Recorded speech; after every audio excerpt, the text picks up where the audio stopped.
On est jeudi 1er août et jeudi 1er août c'est l'anniversaire de... Moi. Alicia. C'est la canicule et il fait hyper chaud dans l'appart et du coup on s'est dit qu'on allait acheter des chocolatines à la boulangerie. On allait se faire un petit plaisir et manger dehors ce matin le petit-déj. Demain on devrait avoir la réponse pour savoir si on déménage le 10 août ou le 17 août. On est encore en attente de savoir. C'est un peu long mais il nous tarde de savoir qu'on puisse se préparer au mieux. Et en attendant aujourd'hui, bon, il y a un truc pas cool pour la jour d'anniversaire, c'est qu'on va chez le dentiste pour les 3.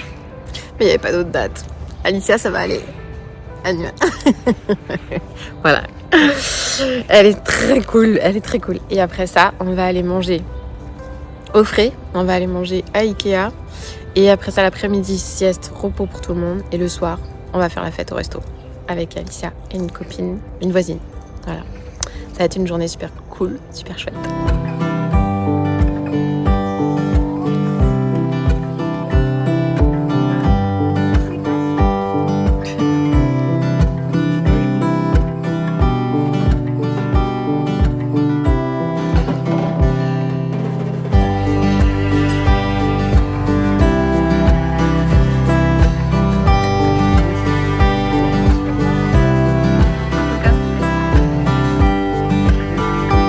On est en train de se balader à Ikea parce qu'on est en train de chercher des idées pour aménager la chambre des enfants. Ils vont avoir une chambre pour 3 comme aujourd'hui, sauf qu'elle est un peu plus grande. On va garder notre lit à 3 étages et on essaie de trouver des solutions pour qu'elles aient des petits bureaux, les filles. Ouais. Voilà, on essaie de trouver des solutions pour qu'elles aient des petits bureaux et que Robin il puisse aussi avoir un espace de jeu. Donc on est en train d'essayer de trouver plein d'idées.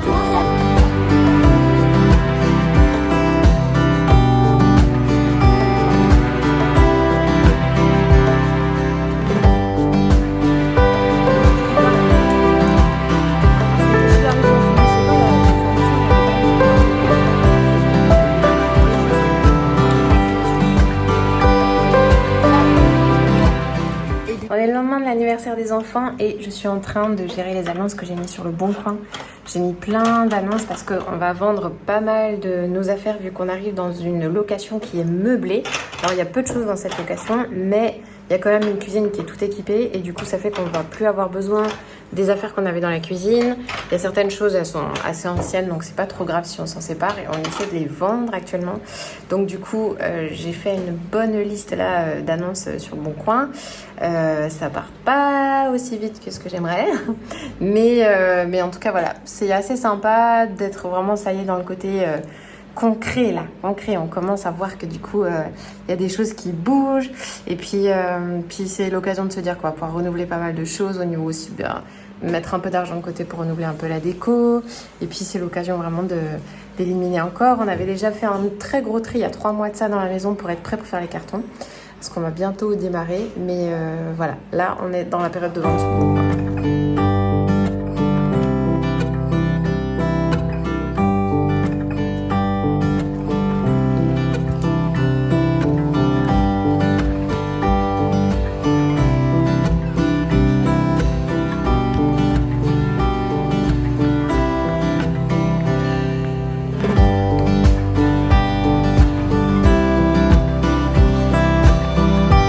Essayer de se trouver un petit spot pour se parler un petit peu. Petit spot à l'ombre de préférence. Parce que ça tape.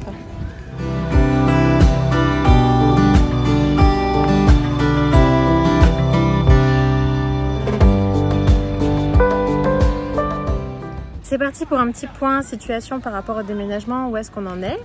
La maison qu'on a trouvée, il y a des travaux qui ont besoin d'être faits, il y a 2 cloisons qui avaient besoin d'être abattues, elles le sont maintenant, elles ont été abattues. Et il reste des travaux de peinture. Du coup, la propriétaire nous avait donné une date vraiment au plus tard, mi-août, le déménagement était possible. Puis on s'était dit, elle nous avait dit qu'en fait, si les travaux avançaient bien, on pourrait peut-être déménager plus tôt. Ce qui fait que du coup, ça laisse un flou en fait. Ça laisse un flou dans la possibilité sur la date en fait de déménagement et de quand est-ce qu'en fait on commence à faire les cartons et de quand est-ce qu'on commence à actionner toutes les choses qu'on a besoin d'actionner. Donc moi j'étais soulagée du fait qu'on ait trouvé une maison. Je me disais mais ça y est, on a une date de déménagement, mais en fait le fait qu'elle soit pas précise, qu'elle soit pas calée et que ça puisse être une autre date, ça vient encore rajouter du flou. Donc du coup, on est encore dans cette incertitude de savoir quand est-ce qu'on va pouvoir déménager ou pas. Et du coup, je réalise que sincèrement, je ne le vis pas hyper bien cette situation. Alors qu'il y a tout, alors qu'il y a la joie de pouvoir déménager, alors qu'il y a la joie d'avoir trouvé une maison, donc je suis vraiment dans la gratitude de ça. Il y a vraiment cette difficulté à ne pas savoir. Ça dépend pas de moi, je peux rien contrôler, je peux rien gérer. Je dois attendre et je dois juste faire ça. Ça dépend pas de ce que je peux faire ou pas. Je dois juste attendre. Ce qu'on a décidé pour être en mode simplicité, c'est que les cartons, on allait les faire vraiment au dernier moment. On a peu d'affaires, donc du coup, ça va permettre que justement, ça puisse aller vite. Et on n'a pas envie d'être encombré dans la maison pendant des jours avec des cartons, donc on veut les faire 3 jours avant de déménager, quelque chose comme ça. Donc ça fait que je suis vraiment dans l'attente actuellement. On vient de passer là les anniversaires des enfants, donc Robin il a eu 6 ans, Alicia elle a eu 10 ans. Et en fait la rétrospective avec les 10 ans d'Alicia, ça m'a replongé justement à sa naissance, parce que 10 ans d'Alicia ça veut aussi dire 10 ans que je suis maman. Ça m'a un peu replongé ces derniers jours sur qu'est-ce qui s'est passé pendant ces 10 années, ce que j'ai traversé, ce que j'ai vécu, là où j'ai changé, là où j'ai été défiée. Et j'ai réalisé un truc qui est complètement dingue, c'est que cette période d'attente, en fait, je l'ai déjà vécue. Je l'ai vécu même 2 fois. En fait, Robin et Alicia sont nés au milieu de l'été. Exactement, là, on vient de fêter leur anniversaire, donc vraiment dans cette période de l'année.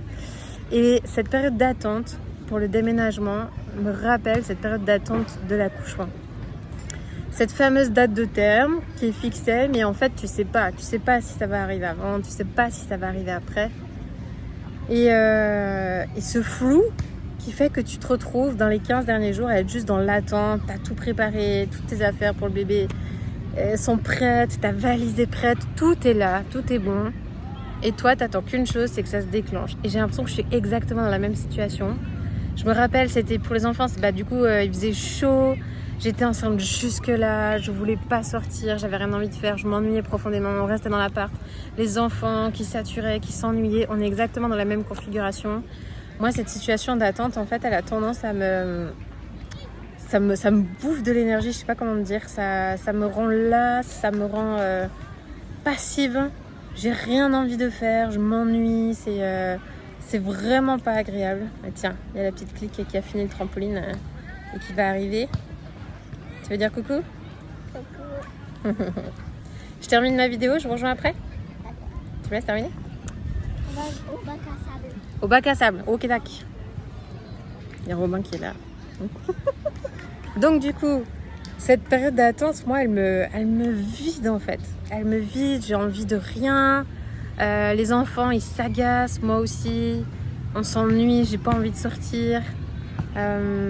Mathias, du coup, au lieu d'attendre, lui, il va bosser. Et moi, je suis en vacances et j'ai l'impression que mes vacances, elles me passent sous le nez. J'arrive pas à me ressourcer vraiment, j'arrive pas à déconnecter. Et le pire dans tout ça, c'est que je te donnais des conseils, je te fais des podcasts sur comment te détendre en vacances. Et j'arrive pas. Et j'arrive pas en fait. J'arrive pas à déconnecter, j'ai mon téléphone tout le temps. Parce qu'en fait, presque je m'ennuie, donc après j'ai envie de travailler. Et là, je me suis dit dernièrement, mais en fait, si je veux vraiment arriver à déconnecter, il va falloir que je me trouve un bouquin, c'est pas possible. Il faut vraiment que je me trouve un bon bouquin qui va réussir à m'accrocher. Et en même temps, je suis fatiguée. Enfin bref, c'est vraiment... voilà. Je pense qu'émotionnellement, ça vient vraiment me brasser en fait. Et je peux pas agir. Je me sens un peu impuissante, presque victime d'une situation. Et je peux pas agir. Donc du coup, là j'ai dit à Mathias, en fait Mathias, là moi je peux plus être juste dans l'attente comme ça. Moi on va commencer à faire les cartons. Oui, ça aurait été cool de faire ça au dernier moment, mais en fait là j'ai besoin, j'ai besoin de faire des cartons, ok. C'est même pas tant le côté pratique, non. Ok, oui, ça va être galère de commencer les cartons maintenant, mais on s'en fout en fait, parce que moi j'ai besoin d'agir, j'ai besoin d'être dans l'action. Et là on a commencé à vendre des trucs, et on vend pas grand chose, mais j'ai vendu 2 chaises, un meuble. Je suis hyper contente, je suis là, ouais, ça part, il y a des trucs qui se passent, quoi, voilà. Ce lâcher prise, c'est une école, c'est vraiment une école. L'école de la patience. Lâcher prise, souvent ce que je dis, c'est que c'est Perla Servan-Schreiber qui dit ça. À lâcher prise, c'est pas céder. C'est pas bon, ok, si c'est comme ça, je lâche. Non. Lâcher prise, c'est accepter pleinement. C'est dire oui pleinement à cette situation. Et du coup, là, la seule chose que j'aurais besoin de faire, c'est d'arriver à dire oui pleinement à cette situation. Je l'accepte pleinement et je lâche ce qui a besoin d'être lâché. J'accepte totalement. Petit micro, petit appel, appel pour le renforcement musculaire à 18h. Je sais pas si tu l'entends. Voilà. En fait, là derrière moi, je t'ai même pas expliqué ce qu'il y avait derrière moi. Ce que je t'ai montré, c'est Toulouse Plage en fait. Toulouse Plage, c'est une série d'activités gratuites dans un parc qui se trouve à Toulouse pour les enfants, les adultes. C'est hyper sympa comme endroit, c'est très cool. Je suis face à la Garonne, je te montrerai mon petit plan. Face à la Garonne, c'est vraiment très très chouette. Voilà. Donc du coup, le lâcher prise, c'est quoi? C'est ça en fait, c'est accepter, c'est dire oui pleinement. Et c'est ça qui finalement va venir te simplifier la vie. C'est d'arrêter d'être dans la résistance parce qu'en fait, ce qui crée la souffrance, c'est la résistance à la situation, c'est pas la situation en elle-même. Donc là, ce qui crée de la souffrance, c'est un grand mot, franchement. C'est pas de la souffrance, de l'inconfort. Ce qui crée l'inconfort, c'est pas la situation, c'est ma résistance à la situation. Tu vois ce que je veux dire? Donc du coup, là, ma part à moi, ça va être de... On lâche et on profite de ces derniers moments à Toulouse et on vit ce qu'on a à vivre. Voilà, pleinement.